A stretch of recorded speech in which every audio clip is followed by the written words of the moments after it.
Good afternoon. My name is Corey Anderson, and I'm the athletic director here at Northwest Christian University. On behalf of Northwest Christian University and the NCU Department of Intercollegiate Athletics, I would like to welcome all of you to the Morse Event Center for today's 11th induction to the Northwest Christian University Athletic Hall of Fame. The NCU Athletic Hall of Fame was established in 2007 to recognize individuals and teams that have bestowed great honor and pride to Northwest Christian University. Since that time, we have inducted 18 individuals and 4 teams. Today, as we induct 2 more individuals, along with 2 additional teams to receive NCU Athletics' highest honor, the Hall of Fame continues to allow us to introduce our past success to our current, future student athletes, coaches, and alumni. At this time, I would like to introduce our Vice President for Advancement, Dr. Keith Potter, to come forward for invocation and a few words. Dr. Potter.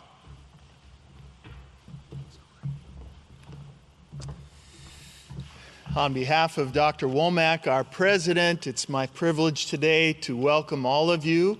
I won a coin flip and get to lead a prayer, and I'm grateful for that. I also would like to remind you that at the table behind you, there are opportunities for you to refresh your collection. There are magazines there, and please let us know if you're not receiving the Beacon magazine. There are not bumper stickers, but other ways for you to identify yourself as NCU alum. And then on top of that, a place, most of all, where we need information if we don't have it, about who you are. Corinne Gilbert is our Director of Alumni Relations. She's right back there. If we don't have your information, we're eager to stay in close touch. And then, of course, there's like golf balls, too, that have NCU insignias on them. Thank you so much for being here. This one feels personal to me. I know some of these folks. I got to watch them play, struggle with them in practice. I was a senior when some were freshmen, and I feel old, but I feel happy that we get to honor these people honestly. To Jim, to Jeanette, and to these 2 teams. It's a privilege to thank God for you and to open this time up with prayer. Lord, thank you so much for each person who's here, for those who've come as friends to lend support, for those who've come because they love NCU and have great memories and great commitments to our future, for those who've just come out of curiosity because they want to know what it is to be a beacon. We just give you thanks for each person. We ask for your guidance on our time today, on the words that are shared, the memories that are related. We pray, dear Lord, that everything would honor you, but also celebrate and honor those who have worked so hard and given so much. We pray all of this in Jesus' name. Amen.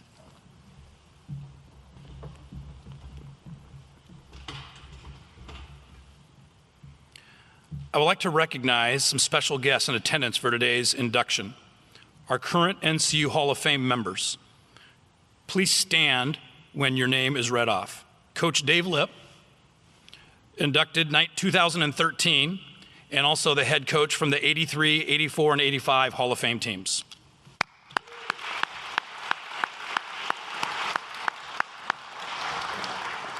Mr. Don Hodney, inducted 2016.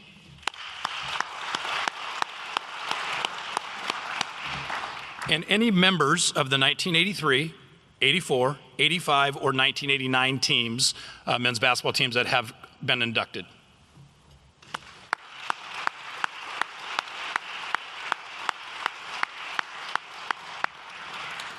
Also in attendance today, as Keith pointed out, our president, Dr. Joe Womack.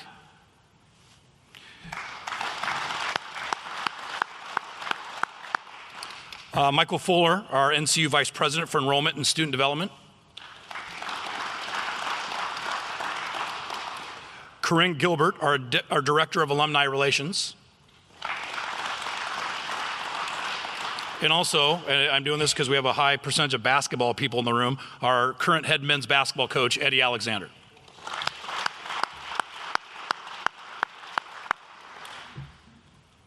At this time, I would like to invite Sarah Freeman to the podium for opening remarks.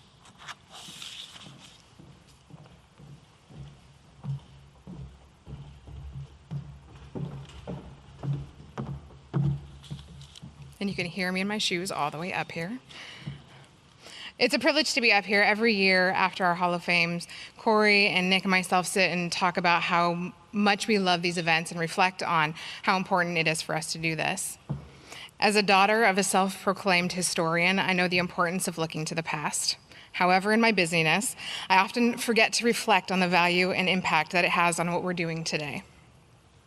This event, the Hall of Fame, requires that we look back, learn from the past, and see how appropriately we should give honors that are deserving to those who have come before us, and the bricks that they have laid the foundation that we have the privilege to stand on.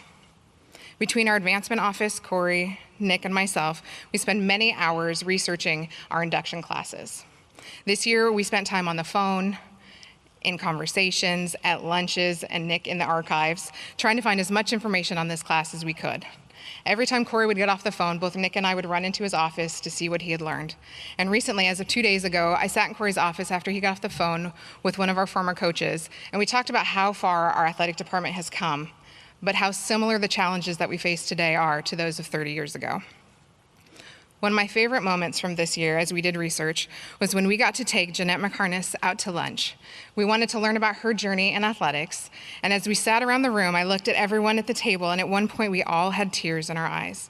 And it was at that moment that the magnitude of Jeanette's body of work as both an athlete and a coach were brought to us. And we realized that her work as a pioneer in women's athletics was so pivotal to the work that we're able to do today. I hope that both Dee and Jeanette share the stories that we got to hear that day at lunch of her being a pioneer with Title IX, advocating for the support of women in athletics and navigating uncharted territories. This is why we do the Hall of Fame, to honor the past and to bring light to stories that have never been heard before or some have forgotten, and to bring the successes that we could all share from the past and the future. We want you to enjoy today. You, the class that we're inducting, reminisce on what it meant to be a crusader, and to know that your blood, sweat, and tears are what our current beacons now are succeeding because of. You can look around this room and in the Bob and Marilyn Hutchins Hall and see all the accolades of our student athletes.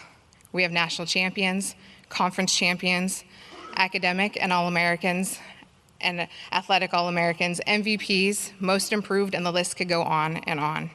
We're very proud of what our athletes are currently doing, and the success they have are because of the fruits of the foundations that you have laid. I, as a woman, want to thank Jeanette. Thank you for enhancing women in athletics, and thank you for paving the way for women to succeed in athletics as athletes, coaches, and administrators. At this point, I would like to bring up Dee Davis to induct Jeanette McHarness.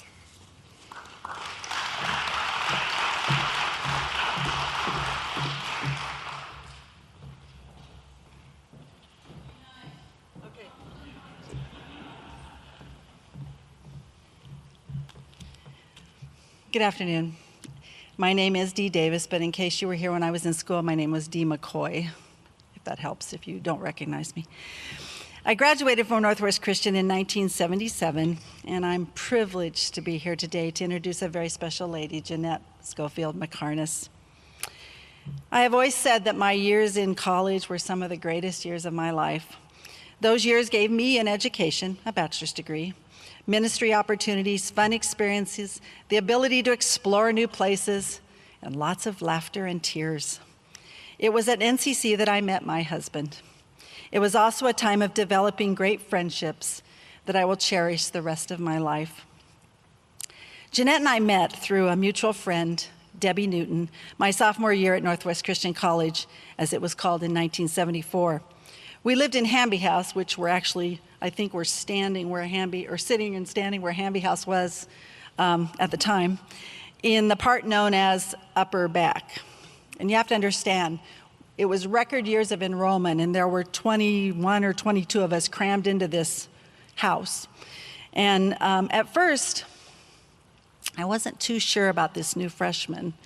One day, shortly after Jeanette arrived, I saw her lying out in the backyard under a tree, and it looked like she was dead, but she was asleep. And I got really worried, and so I ran into Mom Patrick and I said, I think there's something wrong with that girl out there. You better go check on her. She was fine. If you don't know, Jeanette was an avid surfer in California and Santa Cruz. And when she got to Eugene, she was just a bit shell-shocked because it was a really different place. And one of the things she would do when she surfed is she would get done surfing, go home and lay under a tree and take a nap. And since she couldn't go surfing in Eugene, she decided taking a nap under a tree was the next best thing. We were in many ways polar opposites. I was wimpy and never played sports, and she was strong and athletic. I was raised in the Midwest in Iowa, and she was a California girl all the way. She loved being outdoors. I loved being inside. She craved sunshine, and I liked the rain. Yet somehow we connected and we became best friends. We did both enjoy music, and I learned that Jeanette was a gifted guitarist and singer, in case you don't know that. She tried to teach me to play the guitar, and I would say that tried is a really good word for that. And we also weren't too keen on wearing dresses, and if you'll notice, we still aren't. When Jeanette was chosen to play volleyball in the fall of 1974, I was excited and happy for her. I strongly supported her by attending games and cheering her on. After a fairly good first season, she looked forward to playing the following year. Jeanette and I decided to move to Hendricks Hall and room together in the fall of '75. Hamby House was crowded, dusty, old, plus we wanted something less crazy. We loved the change. Once again, Jeanette made the volleyball team. With a new coach, Tim Stewart, guiding the team, I approached him to see if I could become the team manager. It was a perfect job for me, being organized but very non-athletic, and a wonderful way for me to get to be a part of the team without playing. He said, sure. In the yearbook, they referred to me as the team mother. I got to travel to all away games, and I loved it. Watching Jeanette play, I was impressed with her remarkable athletic ability. She could jump way above the net to spike, as we called it in those days, and she was also good at blocking shots. Her soft touch and accurate set was spot on. She would dive to save a ball, trying to never let a ball hit the ground without a body part hitting first. She executed a powerful serve that resulted in many aces. She was fiercely competitive, always. And she loved playing sports. To say that she was dedicated, I think, is a little bit of an understatement. Really, it was more like she was obsessed. One time, she was deathly ill with the Asian flu and had a temperature of 104 degrees. Now, she wasn't really worried about croaking. She was more worried about letting the team down and having to miss a game. I would describe Jeanette as a kamikaze volleyball player. She was bold, daring, audacious, unstoppable, and constantly striving to better her game. She was also a team player. She was a strong leader and encouraged her teammates, making her great at building morale. Her competitive spirit and confidence influenced everyone in a positive way. The hard work and dedication of Jeanette and her teammates helped to power a very successful second year for NCC's volleyball team. The team was undefeated, and Jeanette received the Most Valuable Player award, a award she really deserved. I will never forget that year. It was such a blast being part of a fantastic team. It brought women into the forefront of sports. And though I wasn't around to actually see Jeanette when she coached, I have no doubt she gave 100% plus to her players those next 7 years. On a personal note, Jeanette was a wonderful best friend. We had great times together. We took a trip to Iowa so she could meet my family and figure out why I was crazy. I decided to move down to Santa Cruz in the summer of '75, and I lived with her family. And we both worked at the Santa Cruz Beach and Boardwalk. Now, we didn't make a whole lot of money, but we had a lot of fun. I was honored to have her sing and play the guitar as well as be the maid of honor at my wedding in 1978. And I, in turn, was the bridesmaid when she got married in 1979. And I will tell you, I was 3 months pregnant with twins and sicker than a dog, but I was there for that wedding. And in that year in August, I gave birth to my twin daughters, and one of my twin daughters' middle name is Jeanette. Though we haven't had many opportunities to be together in these past 45 years, I still consider her one of my dearest friends. In recent years, we did reconnect on Facebook, which has kept us more a part of each other's lives. What makes a great athlete? I would say faith and believe in yourself, vision, hard work, passion, determination, and dedication. All of those qualities fittingly describe Jeanette. But she also had one more trait, probably the most important key trait, and that was humility. Jeanette never flaunted her ability. She just did what God had gifted her to do. I am honored and immensely proud to be able to introduce my college best friend, a phenomenal athlete, and a wonderful human being, Jeanette Schofield McHarness.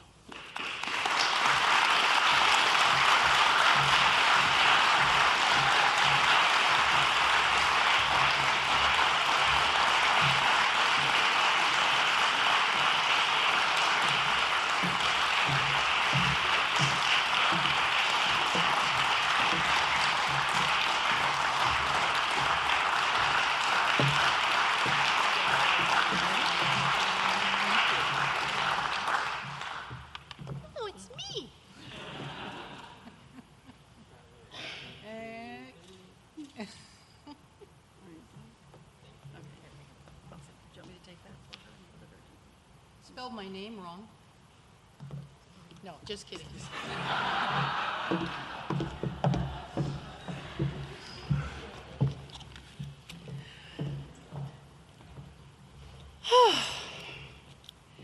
This is so weird. I guess I need these. Does this have to be on?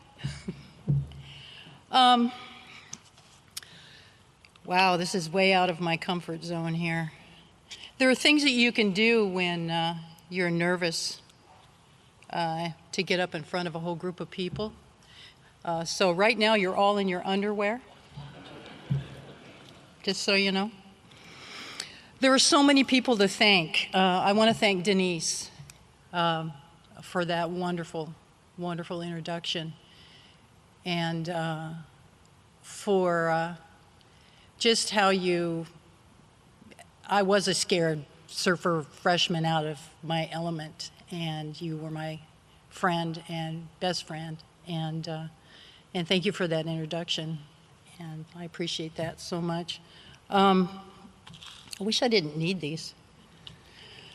Hi. There are a lot of people I want to thank. I won't be able to name them all, but first of all, I want to thank all of my family and my friends' fan club that's here. I appreciate it. Hi, hi, hi. People that I really didn't know were going to be here, and family from Salem, and thank you for being here. And in particular, I want to thank my husband, Scott, down here. Scott drove the van, started taking over and driving the van loaded with women on trips, and God bless him. We used to rent vans from Hertz, and we just planned in flat tire. Every time, flat tire. And then the time there was no jack in the van. So Scott was a big part of getting us around on trips, and thank you. I want to thank my dear friend Bonnie Temple for nominating me. You did, didn't you? Isn't that right? Yeah, okay. Bonnie and I raised babies together, and thank you for that. I don't know if there was a committee. Thanks for considering me. My coaches, my first year was Gerald Langstrat, wonderful coach, and in my second year, Tim Stewart, who they were amazing coaches. And my teammates, you can't be any good by yourself. You know, we tried that once. I had a team. I had little was trying to make a point about teamwork, and I put one player in a practice out on the court and said, okay, I'm going to serve the ball to you. I want you to pass the ball, I want you to set the ball, and I want you to spike the ball. So you could probably know how that went, and the point was made. So I want to thank my teammates, incredible friends. And Wendy, are you filming me? Okay. Okay. Thank them, my teammates. And oh my gosh, the players. How many players can you have over 7 years? So many players, wonderful,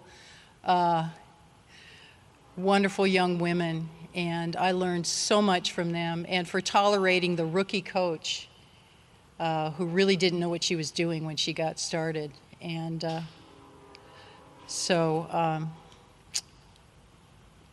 oh, is Dwayne Cox here? He's not here. Okay. I was going to thank Dwayne Cox because I drove him absolutely crazy. I was in his office all the time when I was coaching, and I'm pretty sure he learned to see me coming and probably go down the back stairs because I was always there. So what I want to share today is I want to share some of my experience as a player, but what seems to have come out in my writing this week was perspective and some of my experiences as being an athlete and just an athletic child and what my experiences were and the shift I've seen in women's sports in particular and in athletics. And so I'd like to share a little bit about that, just kind of a then and now thing and the changes I've seen. Because I don't believe that you can gauge where you are without really knowing where you've been. And that's just another way of saying that history matters. And it does matter, the things that you've said. History matters, where we've come from. And I think it's important. In 1972, Title IX was enacted to give women more opportunities in sports. And I did say 1972, didn't I? I thought I said 1992. 1972.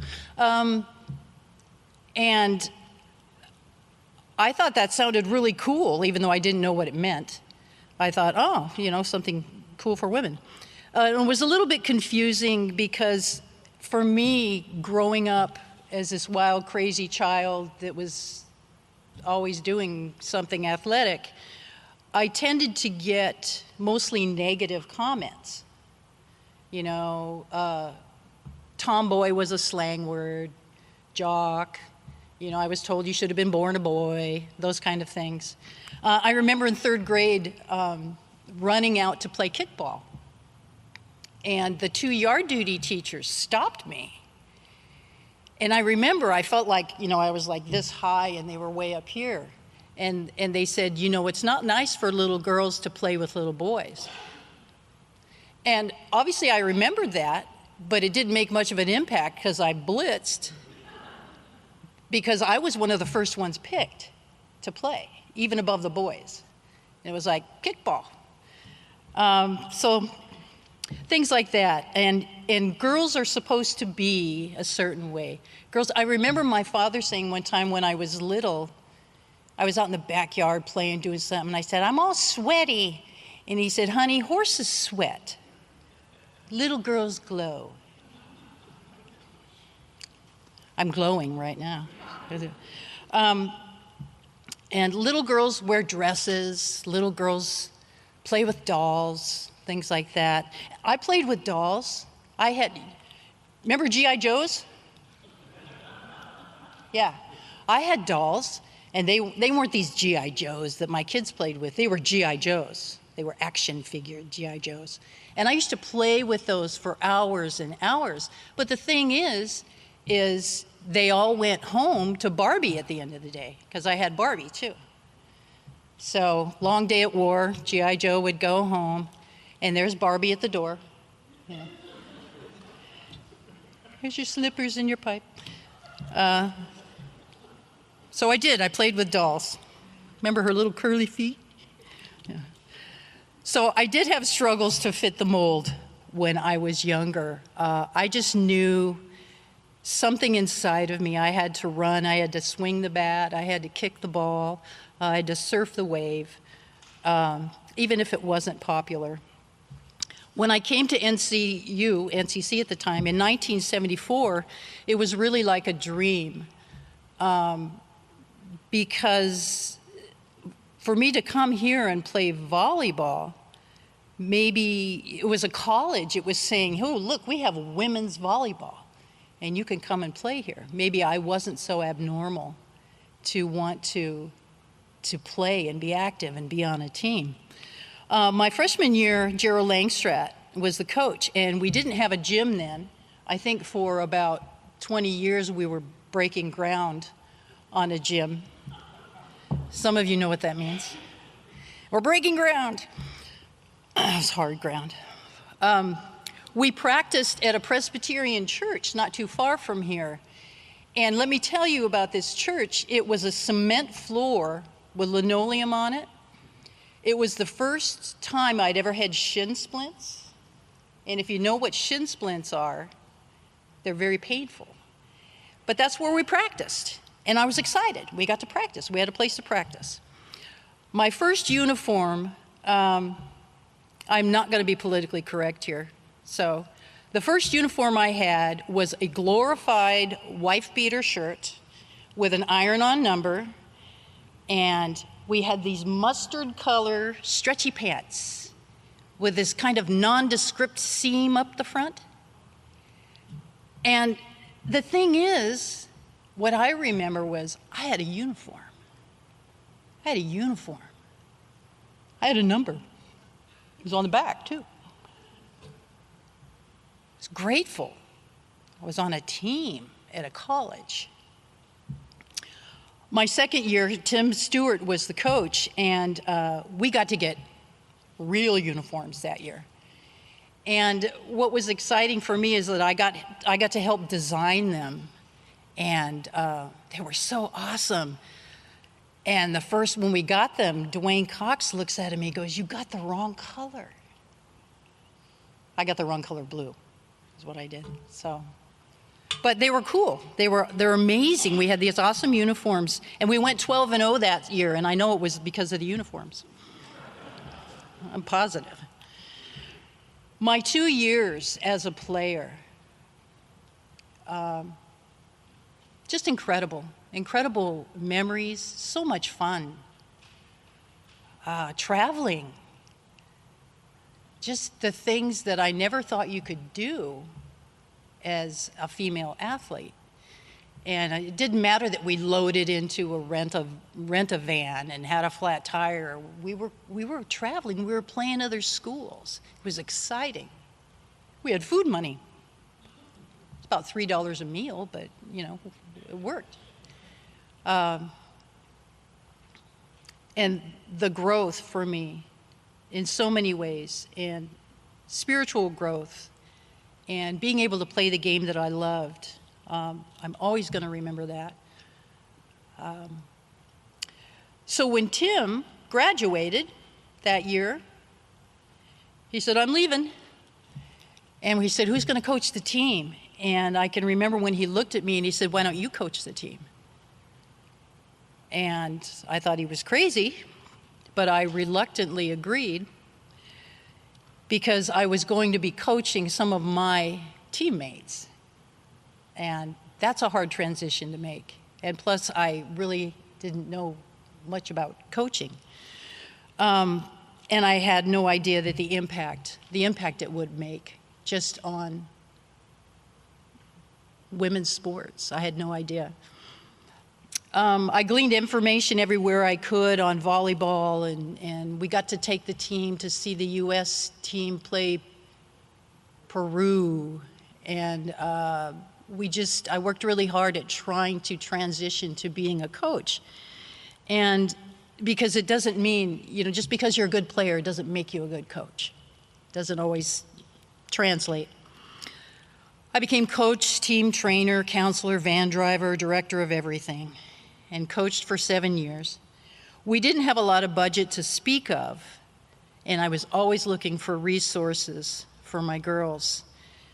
And it wasn't that I was pounding a fist and saying it's not fair, they deserve, and it's unequal. It's just that my girls needed stuff.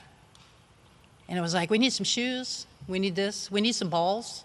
All the balls are flat, we need. And so I was up in Dwayne Cox's office all the time, driving him crazy. So when some people have called me an advocate. I just don't know exactly what that means, except for my girls just needed stuff. And I was a squeaky wheel.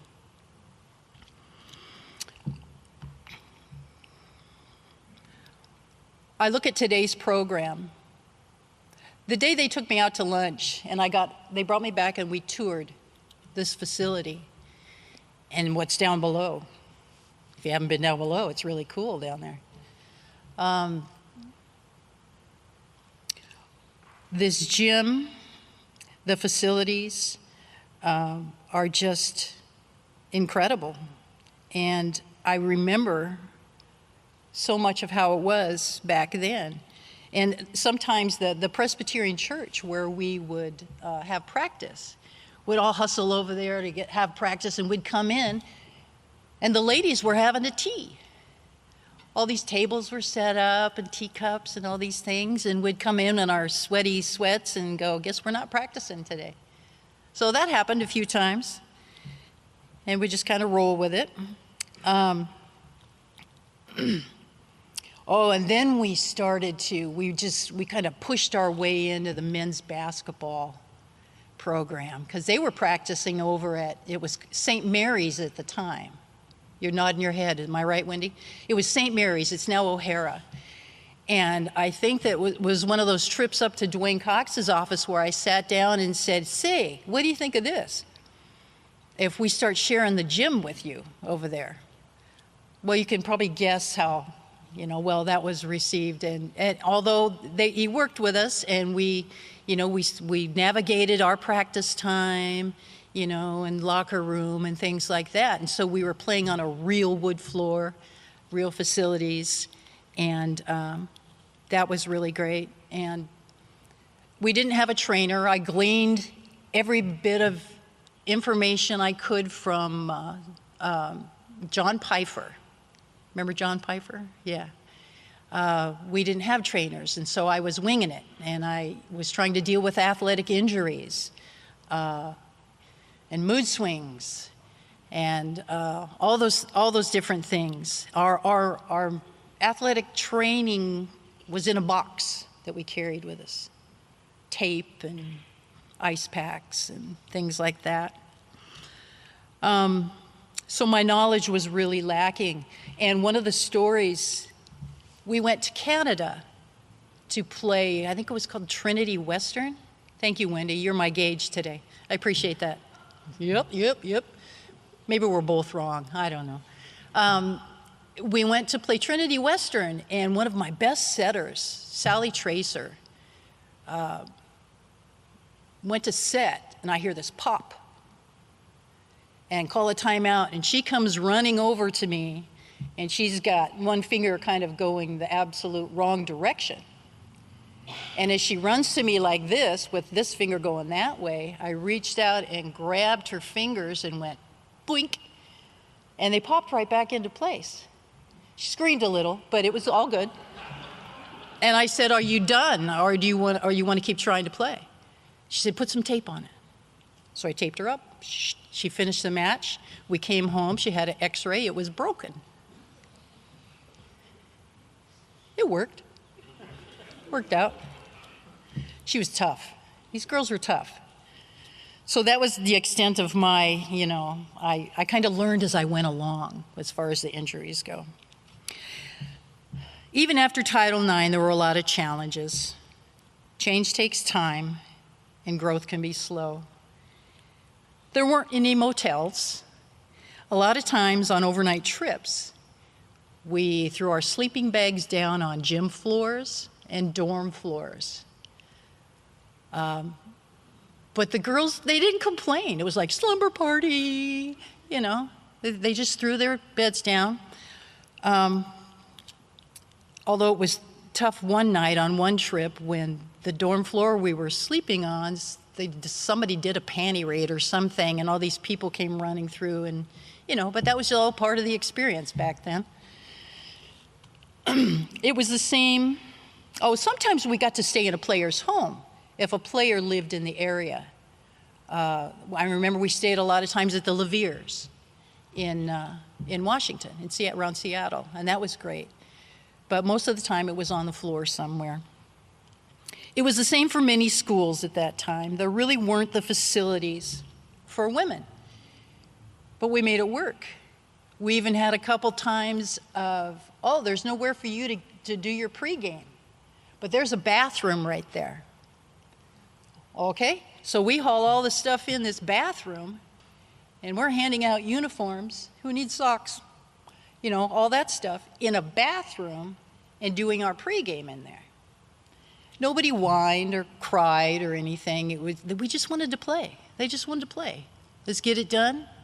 Okay, we got to change in the bathroom, so what? Let's go. It's funny, though, when people would come in to use the bathroom, and then there's this mass of humanity in there with clothes flying everywhere. I was just so impressed about how little complaining there was, though. We just wanted to play. You recruit now. I was talking to Corey. He was like, you guys do recruiting for volleyball. You know what I did to recruit? I would go in and scope through the cafeteria at dinner time and look for tall girls with good appetites and athletic looking. That was recruiting. How about that one over there? But the thing is that we still managed to put together groups of really athletic young women that had the heart for the game, that worked their buns off, because I worked their buns off in practice. And where did Jean go? Jean was manager 1 year. 1 year, 2 years? 1 year? That's all you could stand, right? Yeah, got it, yeah. They worked hard. They worked really, really hard. And to hone their skills, and because they love the game. Today I really am in awe of the athleticism of the women's game that I see on the college level and even younger. Not just in volleyball, but across the board in sports. It's incredible. And I think so much of it has to do with how younger females now are getting opportunities. They're the little kids. They don't have to just put their dresses on, and go play with dolls. G.I. Joe's okay, yeah. I think we understand the importance, physically, mentally, emotionally, spiritually, of moving these incredible bodies that God has given us. And we know it's okay for little girls to play with little boys. Don't worry, it's short. Getting there. I think the mold and the old stereotypes have been broken. And for me, as an athletic woman, I've just experienced pure joy. There's nothing like stuff blocking the best hitter in the league. I know what it's like to turn an unassisted double play, surf the wave, just every sport you can imagine. We've even done some scuba diving. So even when it wasn't popular, I think, and I'm not bragging, I really believe that I've had since birth a God-wired ability to be athletic. But as with everything, it's a season. Everything changes. I'm getting older. I fall over putting my pants on in the morning. Laugh, you know you do too. Yeah. But I've seen that we've made some incredible strides in the athletics, not only for women, but for the physically and the mentally challenged athlete and kids from poor neighborhoods. We haven't arrived, but I see over my time, in the period of time I've been on the planet, incredible strides and going in the right direction. I'm going to name drop. my great-great aunt, Susan B. Anthony. And if you don't know who that is, Google it. She was a champion for the rights of not only women, but for all people, including the unborn. She stated, "The theory of this government from the beginning has been perfect equality to all people." And for me, if I've played even the smallest part of being an advocate for women's athletics, I am truly humbled and blessed. And I know my experiences as a player and a coach at NCU are an integral part of who I am today. Memories that have lasted me a lifetime. And I'll always be grateful for that. And I'm so humbled and honored for this award. And where's my jacket? Okay. I had a blast. God bless you.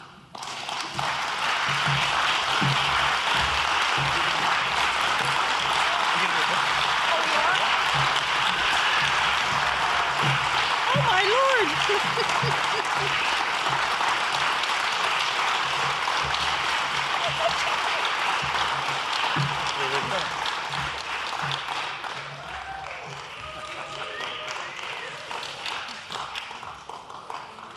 I feel like I won the Masters. Ooh, look at that. We'll do another picture with me. In your cool new coat.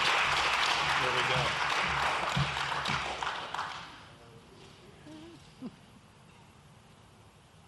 There we go. I'd like one of those in 5x7 glossy, please. Yeah. I'll give this to you afterwards. Okay, thank Yep. you. Thank you Nice so job. much. Get your glasses.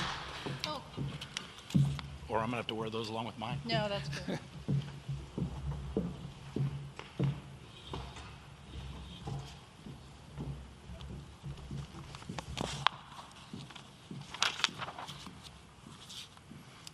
Thank you, Jeanette, and congratulations. Jim Newport was a member of 4 NBCAA national champion teams from 1984 through 1987. A role player during his first 2 seasons, Newport came into his own as a junior during the championship tournament, where he averaged 18 points per game and was named to the all-tournament team. As a senior, Newport averaged 17.1 points per game and led the team with 538 points, 192 rebounds, and 17 blocks. Newport still ranks in the top 15 all-time for scoring, and he is 7th all-time in rebounding. At this time, I would like to bring up Mick McGraw for the induction of Jim Newport.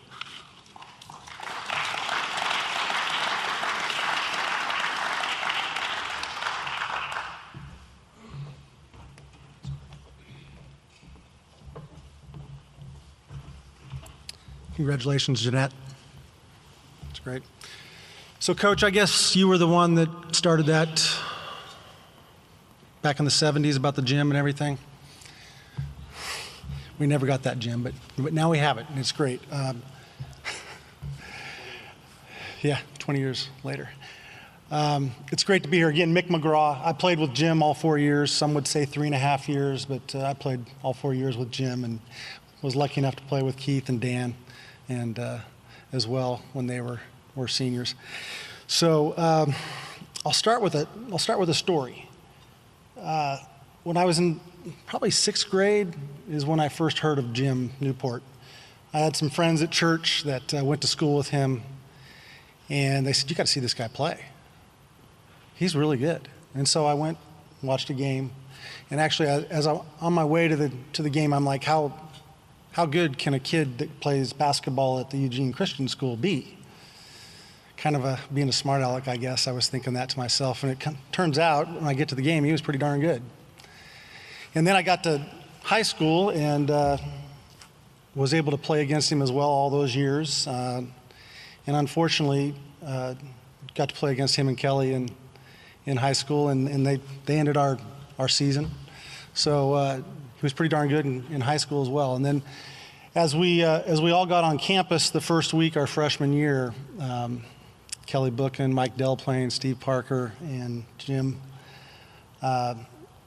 I was kind of disappointed to see him and Kelly coming to school, and I know that they were extremely disappointed to see me coming to school with them. But probably within a few weeks, we were great friends, and it's a great thing. I'll tell you, we have been friends for life, all of us. So that's great to know. But I'll tell you, it's amazing when you get a chance to stand up and talk about a friend that you've laughed with, and a friend that you've cried with, and someone that you've sat and thought about things and talked about eternal life together. It's outstanding. Everybody should take time today to find somebody to do that with. It's a great thing. So it's my pleasure to do that, Jim. So why is Jim going into the Hall of Fame? There's a lot of different reasons. 90% of those I cannot talk about today. And yes, I remember Janice. I will not embarrass the mom. Okay, so there's a lot of things Jim was Hall of Fame at. He was Hall of Fame at sleeping.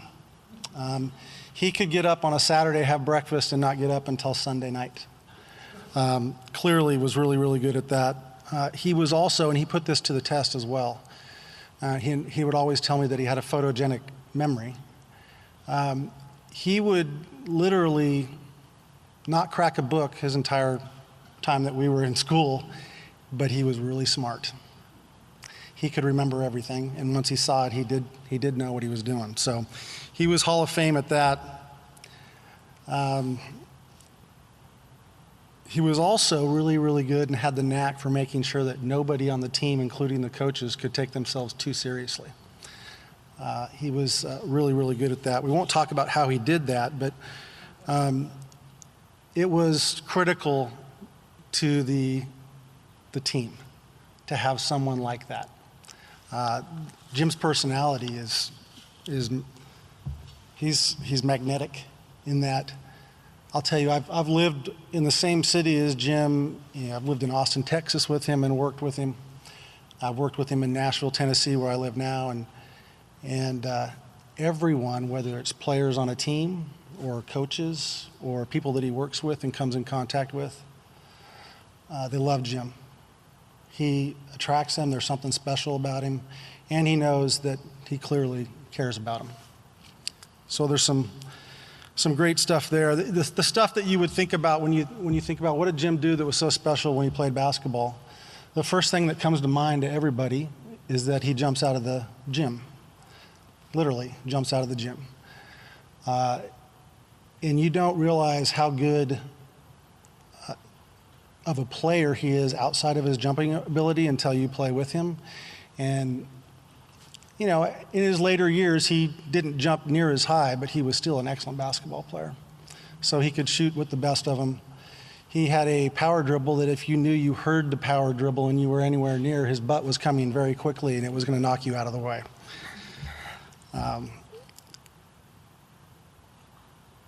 It may have not always looked like you were going hard in practice, but if you played with him, you knew he was going very, very hard.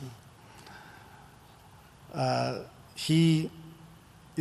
will say he is one of the few people, actually I think he may be the only person that tied Joe Willis in preseason running. I think they both were the slowest people to ever complete runs with us. I'm not sure that you completed the miracle miles that you were required to run, but I know that they were run very slow. Coach, they were probably only 2.5 to 3 laps max over to O'Hare, and usually it was pretty wet when we were running those. I think probably one of the things I have 2 memories in games that I think really stand out. One is, and JT, you're going to argue with this, I know, but one is I will say that I gave Jim his first dunk. And it happened on a steal. Somehow I stole the ball, or it was a loose ball and I picked it up, probably is what it was. And as I did that, I turned around and looked, and Jim and I looked at each other at the same time, and we knew what was going to happen as soon as we did that. I also kind of glanced towards the sidelines, and Tony Carvey was already mad because he knew what was going to happen. And I had somebody chasing me down the court, and I threw it off the backboard, and Jim dunked it, and it was pretty great. It was one of the few times that I'd ever had the chills on the court while I was actually playing. The other time was against Western Oregon, and I'm not sure how.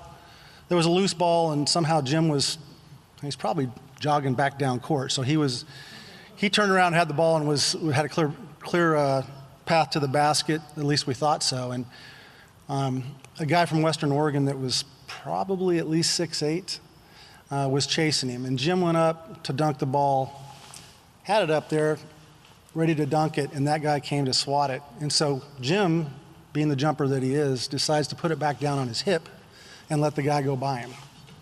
And then he goes up and dunks it, all while in midair. And I know that's probably one of the few times you ever had the goosebumps on the floor as well. But it was clearly one of the best things that I was involved in a basketball game. It was great.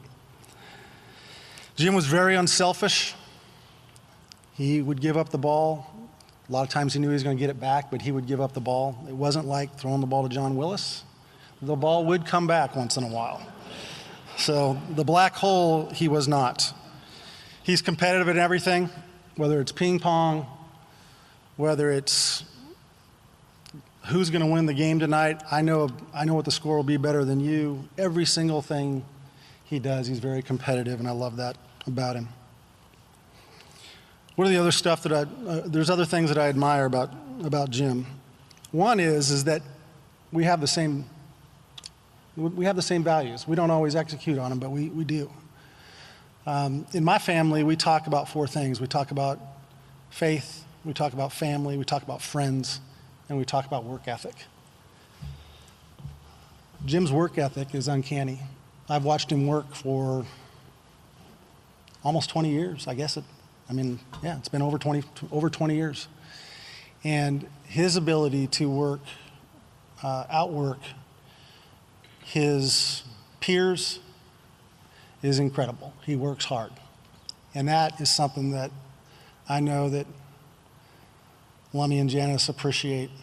Your son's a hard worker, and he always has been. He's a very bright guy, too, so he doesn't necessarily have to be working all that hard, but he does. His friends, a lot of guys are sitting in this room. We all played together. I know we don't talk to each other nearly as much. I can tell you that every single one of you, Jim wants to have a relationship with you. He really does. Family-wise, he is extremely proud to have the parents that he has. He loves his brothers. And he is the most loyal person to his wife that I know.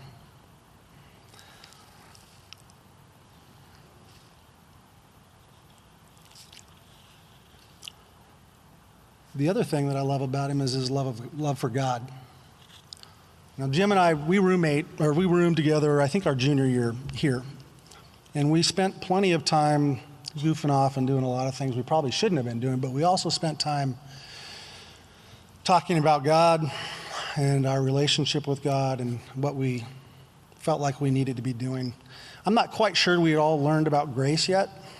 We learned that maybe a little bit later in life, but we were pretty hard on ourselves. But I'll tell you, we were always spending time talking about God. The good news behind that is that we still do.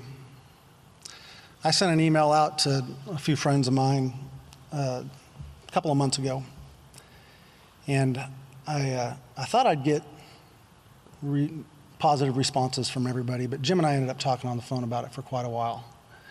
And it was a challenge around, what are we going to do for the rest of our lives? It's not going to be good enough that we're just going to live near each other and goof off. What are we going to do that's going to impact people? And as always, whether it was, hey, I got an idea, maybe we should try to do something for NCU, or we need to talk about God, Jim was like, I'm in. What are we going to do? And he goes, in fact, my mom just gave me a book.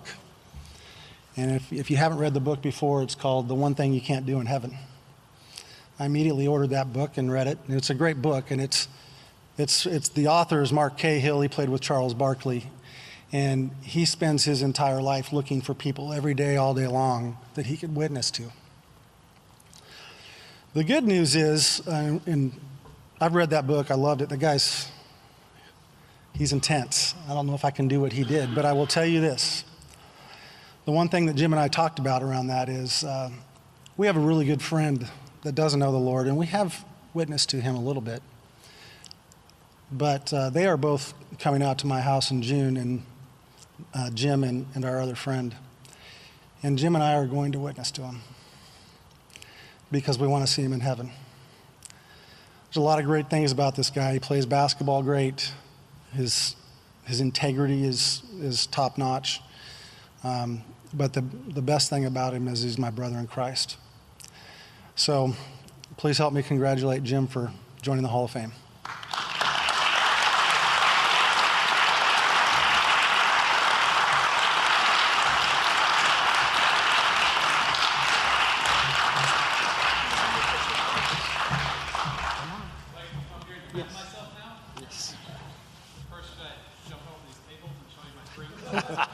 I don't think we're going to get that stuff back.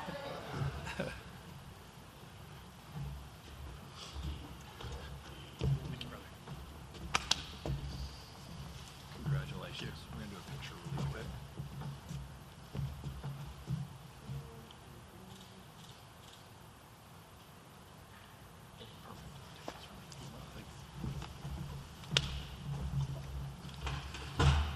Do you have the picture you can cue up today?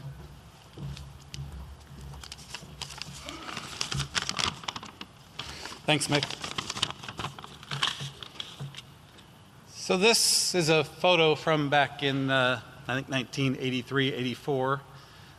Just really happy that actually I made it to the basketball court. I made it to school alive.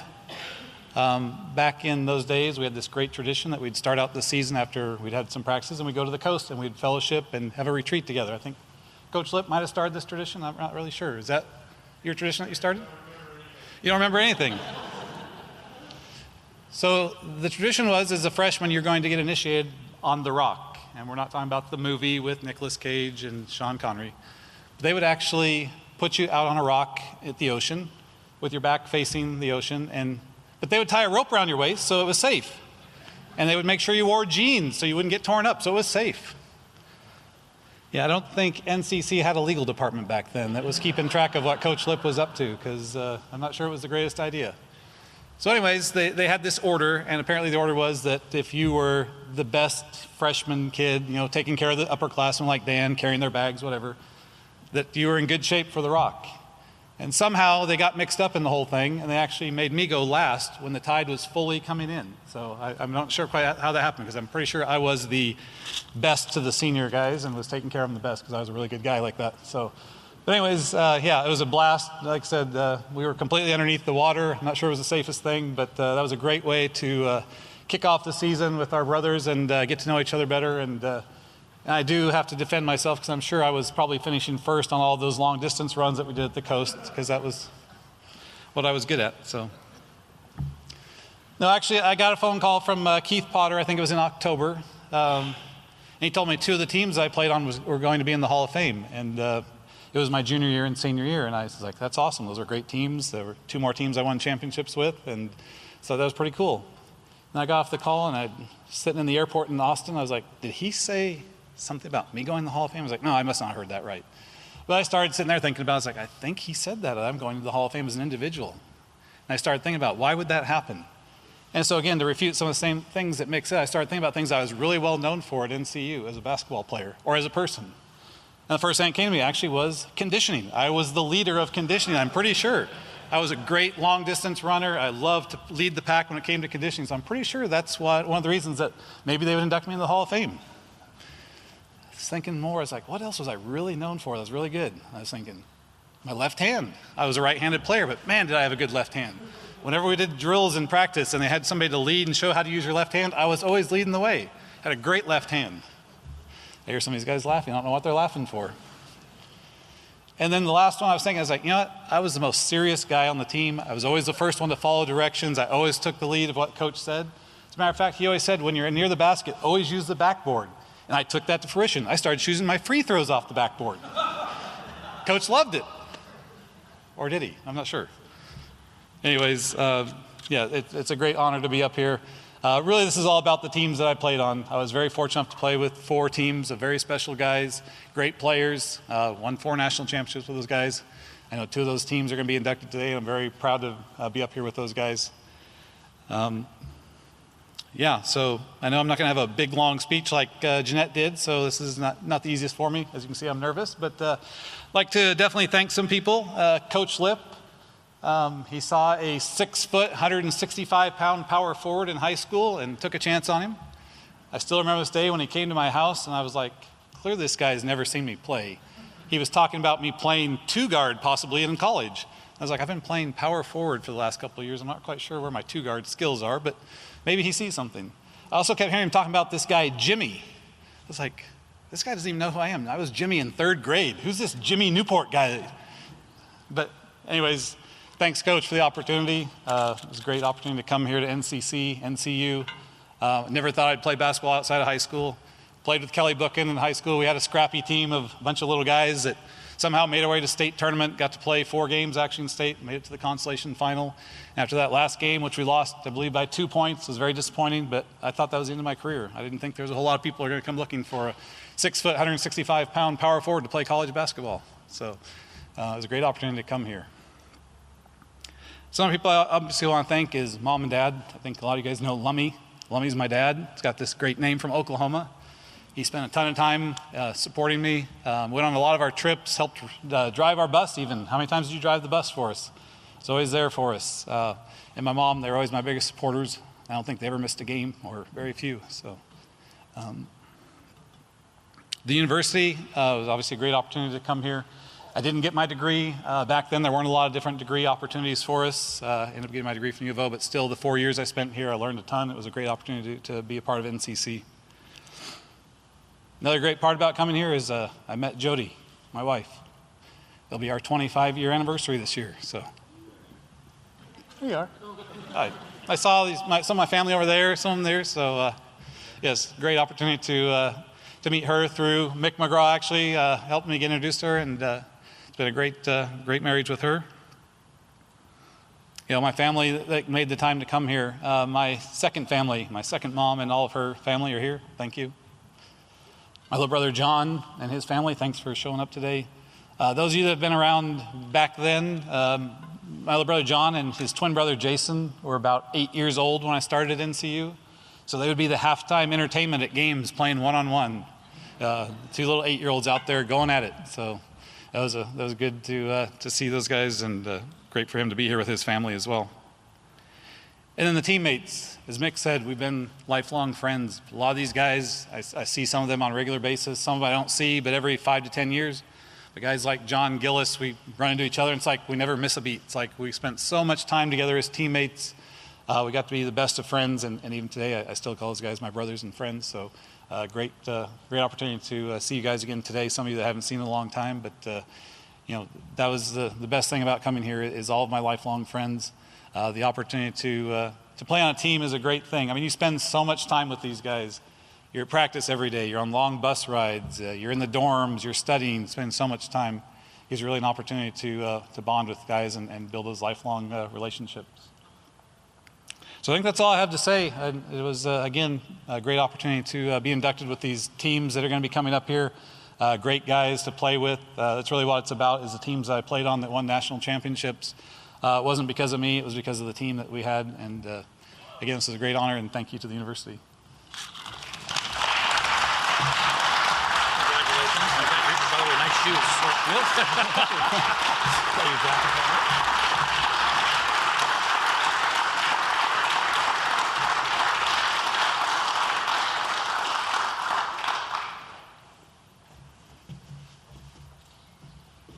Where's the arm? There it is. That does fit. Not too bad. Yeah. Come on over. I'm going to get your plaque. Okay.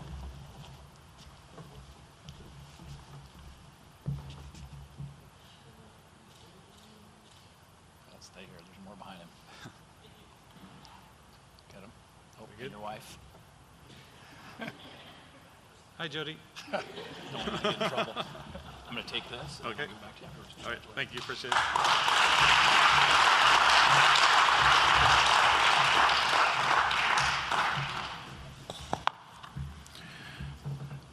Nice job, Jim. Congratulations. Quick introduction. At the beginning, I was introducing some of our Hall of Fame members, and I did not realize that Greg Ishmael, our class of 2016, was here. So, Ish.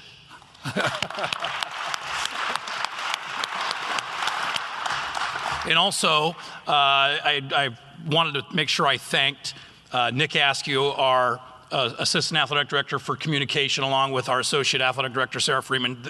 She was up earlier.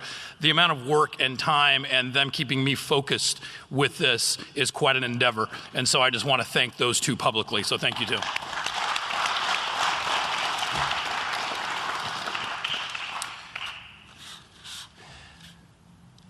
The 1980s dynasty for the Northwest Christian College men's basketball program continued in 1986 and 1987 as the Crusaders won their fourth and fifth consecutive NBCAA national championships.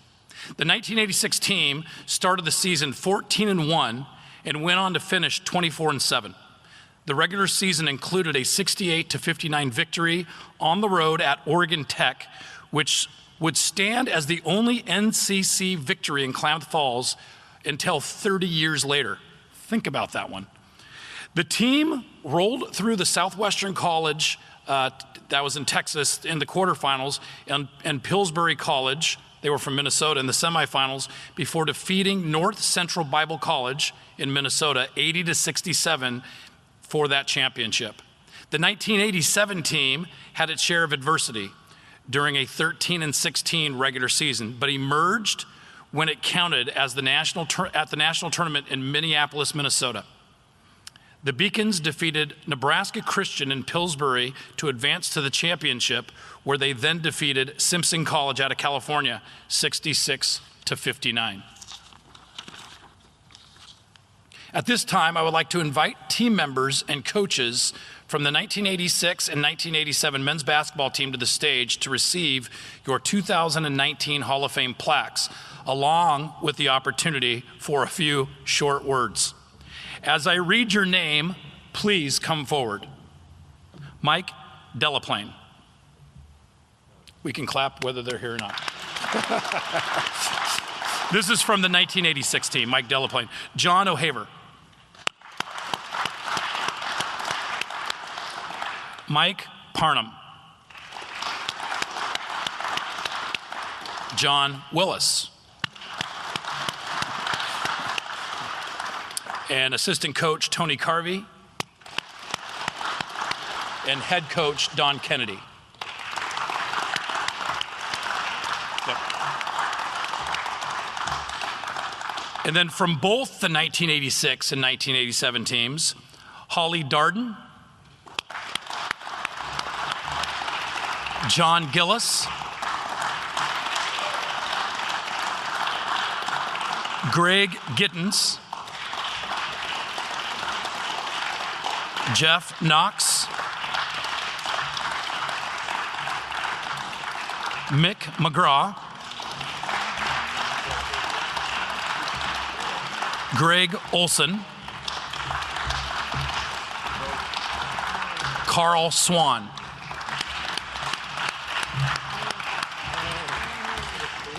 And from the 1987 team, Ken Farmer,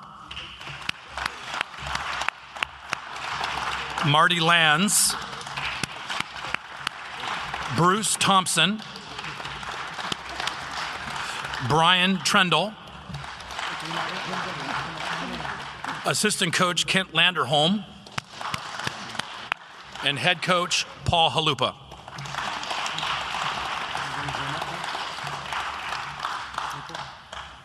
And of course, Jim Newport. Just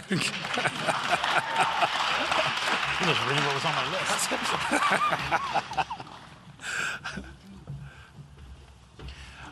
I have had a request for somebody to go first because he was a little anxious of talking and not wanting to wait for others. So I'm going to give the mic to head coach from the 1987 team, Paul Halupa. Thank you.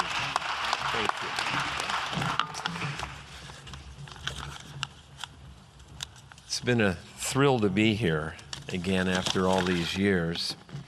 And first, I'd like to thank Corey Anderson for this opportunity to see players I haven't seen in a long time. Thank you, Corey, for chasing me down and providing the opportunity. And also my thanks to Dave Lipp, who more than anyone else paved the way for me to have the opportunity to work with some of these young men at the time and have an NCU experience. And it has been so nice to see players again. Every team, I suppose, I'm speaking now for the 86-87 group, but every team, I suppose, leaves something of a signature, some distinguishing characteristic. And that team, the 86-87 men's squad, is no exception. What they were able to do is record some very memorable victories in a national championship despite the efforts of their coach. That's no small feat. They overcame me, and I'm happy that they did. It's tough when a group of ball players faces 3 or 4 coaches over the same length of time. And tougher yet when a team that was coached by Dave Lipp and then a pastor realizes that they're going to have at the helm a player who not terribly long removed from Dick Carter in the Kamikaze days. I mean, how much fun could that have been for them? No doubt adjusting to me, to an interim off-campus coach from that era was difficult. When assistant coach Kent Landerholm and I gathered this group together, if we weren't blessed with a lot of size and strength, we had inherited a team with refined skills and abilities, and we tried to feature those as best we could. This group that I was able to coach really did learn the value of the ball and the open shot. In 1986-87 was the very first year of the three-point line in college basketball. And early in that season, 86-87, I remember the rather incredible reaction some of us got to an early season game very early against OIT at O'Hara, where we took an astronomical, and it really was for that time, an astronomical 17 shots from behind the line, and ended up beating the nationally ranked OIT at the time at O'Hara, because we were somehow able to hit 14 of those 17 and put them away. If I were more intelligent, we would have shot even more of those, even though at the time, then Indiana coach Bobby Knight said that the Hoosiers would go through the whole season ignoring the line. Wonder about that. And it was that year, the 86-87 team, that I don't know how many of you guys can remember this. John, I'm looking at Greg and John and some of these guys. We had the famed and ill-fated, unanticipated doubleheader. We were, due to a scheduling snafu in Seattle, we were scheduled to play both Northwest University and PLU on the same day. And due to some accommodations made by Northwest University, they let us play them in the morning, and then we played PLU that evening. And so you're looking at a handful of folks who probably hold the NCAA or whatever it is, college basketball record for winning the only doubleheader in history with 2 different opponents on the same day. In the morning, these guys took down the Eagles, and that night they took down Pacific Lutheran. This was a team that learned to play with great consistency. I remember holding a stat sheet in my hands in the moments following the national title game against Simpson College. And after all these years, I could well be mistaken. Oh my goodness, could I be mistaken? My memory isn't what it used to be. But if I remember this correctly, and it appears in the program that at least I have some of it right, we scored 66 points in that game. And I think we scored 33 each half. We shot exactly 50% in both halves. And we had 4 turnovers, 2 in each half. No doubt someone here, though, will produce the stat sheet and prove to me that my memory is faulty. I know that that's coming. Well, despite the honor of seeing these young men bring home a national championship, I'm afraid that I would have to admit that that year was very hard for me. That season I spent teaching English at Thurston High in Springfield while coaching in the afternoons over here. And some folks through the years have asked me what it felt like to be doing that. And I said it was a little bit like being air traffic controller responsible for the aircraft at Eugene's airport while you were in a tower at Boise. And if it weren't for Kent Landerholm and his role here at the campus to keep things together, I don't think it would have happened. My favorite time of all with this group was when we made our trip to St. Paul, Minnesota, where I was able to get free and just be with them for 5 days. And the 5 days of togetherness is what I remember the most, and it had nothing, the high point of my year with this group had nothing to do with basketball whatsoever. Nothing. My summit memory with these guys came in very frigid weather in St. Paul when we made a trip to the old stadium at the University of Minnesota, the football stadium. It's no longer in use. The football stadium at the University of Minnesota, and we tried to reenact scenes from years and years before when the great Red Grange scored 7 touchdowns against the Golden Gophers out on the football field, and we were spiking imaginary footballs in the end zone and running our way in there, and we laughed and we frolicked. And it was the time I remember most, the time I got to bond more than any other time in the year. So to those responsible, Dave especially, I'm grateful that I was able to be a part of this. And besides wishing, and besides once again saying congratulations to this group of people, this 86-87 group who has been awarded this fine honor, I'm left with just offering them a blessing. Fellas, that love would lift you, that grace would guide you, that mercy would mend you. Today, tomorrow, all the days of your life, now and forever. Thank you.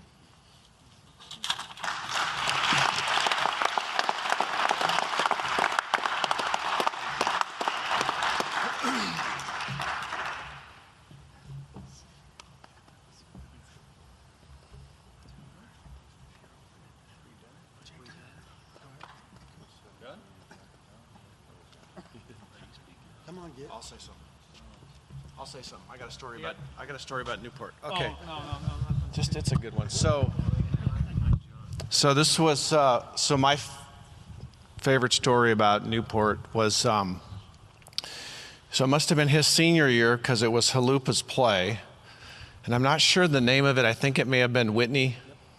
So that because it was the highest mountain in the state of California.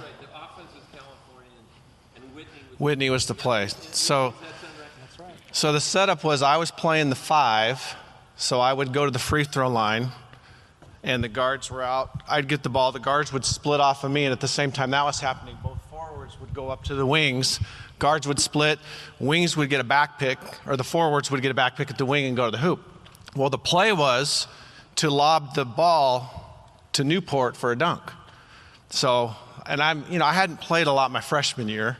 Right, so this is my sophomore year. So I'm super nervous. I'm in the game. They call Whitney. So I get up there, get the ball. They split off. I turn around, and I'm not sure quite what it looked like when I threw it, but it was clearly one of those moments where you could, it felt like slow motion, and the crowd went, because I think I just kind of threw it, and it was way too high.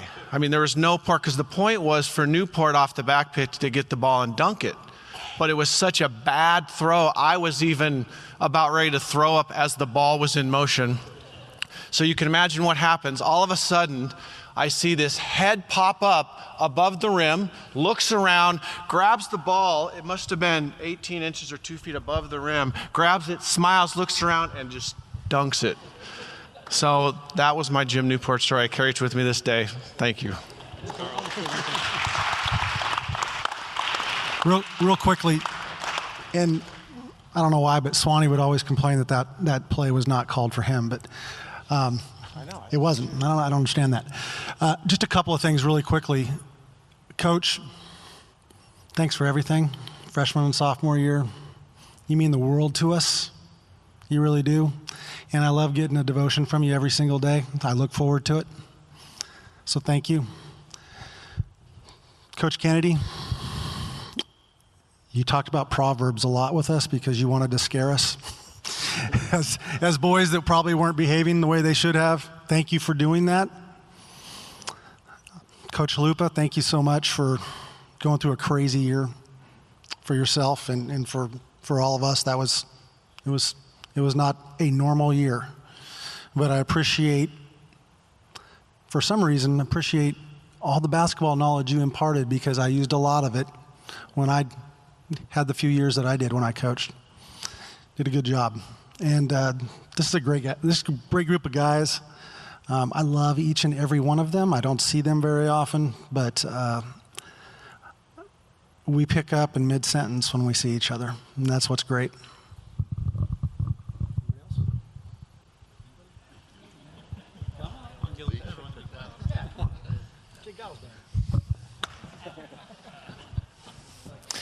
I'm Jim Newport. Oh, shoot, that doesn't work. You already met him.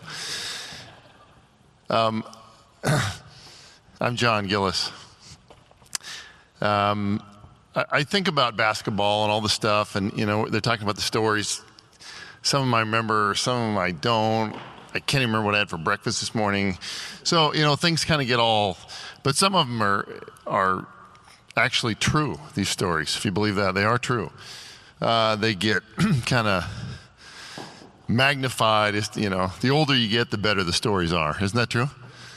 I mean, that fish was that big, right? Those of you who fish. I don't fish, but I think about the basketball piece of it, but I think about the spiritual side. I came to Christ right here. Coach Lip, I was going through stuff in my life, and God planned for me to be here. And it was a plan, God's plan. Not my plan, it was God's plan. And I look back and I say, thank you, Lord. Thanks, Coach Lip. Thanks to these guys. Because of these guys in basketball, I came to Christ. And that's the real deal right there. Basketball was kind of a side piece to it. But as I look back in my life, basketball, and many of these guys went on to play basketball. I played afterwards overseas. Many of these guys did, and all the stuff that we did. But I think that really, and there's a great worship song. It's in Spanish. I won't give it to you in Spanish, but I'll translate.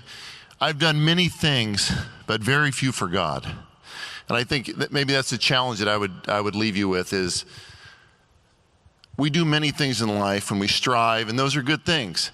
But what are we doing for God? Because that's really the eternal impact that we're going to have. What are you doing for God? What am I doing for God? What are we doing for God, right? Not working as in busy work, but what are we doing for God from here and then taking it out, as Mick talked about? How are we impacting others? How are we impacting others, changing their eternal address from hell to heaven? And that's what I learned here. What I got.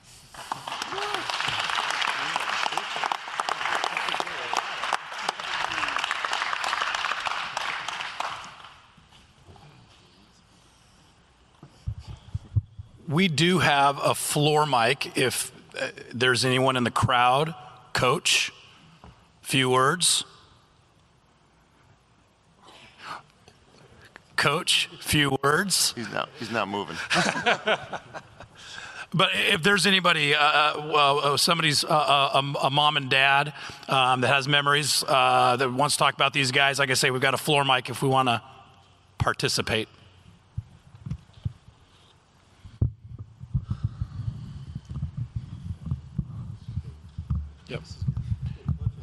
Yep. We good? Hello? I hadn't really planned on speaking. But as I look up at the guys on the stage, I look at each one of their faces, and it just instantly brings back memories about each one of them. And what a wonderful thing that has been in my life, to be able to be involved with such great guys like these guys, and to feel like I was there during the good times and the bad times. That was a real blessing for me. And besides that, they were pretty good basketball players. You know, it was so much fun beating teams that had more talent than we were, but we made them look bad. And that was a real blessing. Thank you guys for all the memories. Thanks for loving me.